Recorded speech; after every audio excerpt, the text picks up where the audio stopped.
there are some things that need to be in place.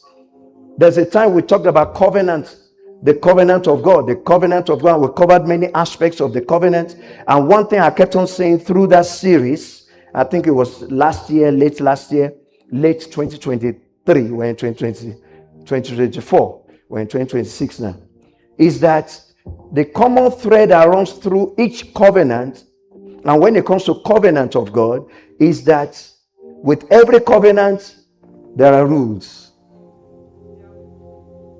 So automatically, you get the benefit as detailed in the covenant because you are following the rules. So when you don't get the benefit of the covenant, it is not because God has changed his mind. It's not because God is not doing what he said he would do. It is because that person did not do their own parts of the covenant. That's the only reason why many times we are praying and fasting for all those things, even though even praying and fasting is not supposed to be for those things. They are things. It is because we haven't reached that right level of relating with God. That is why all our praying and fasting is still centered around money, job. Some people are even praying and fasting for tea and coffee and sugar and honey. These are not things we are supposed to be praying and fasting for. Matthew 6:33 says, when we seek his kingdom first, not most. We seek his kingdom first and his righteousness, then all these things, they are valid. All these things shall be added. So when people don't seek God first, and you can see that they are not seeking God, they can agree themselves because they are working throughout the week, but they struggle to find time for God.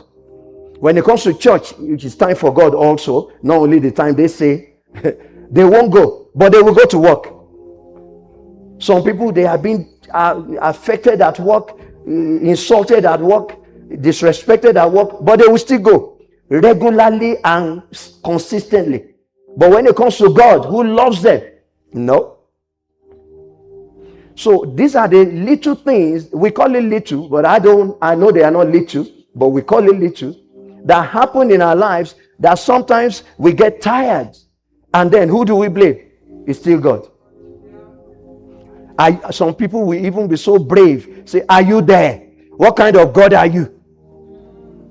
It is a sign that somebody has taken their eyes off the covenants, and now they are getting the result of not following what God has said, and they are still blaming the same God who has guided them before they even were doing wrong, told them how to do things, and they're still blaming him.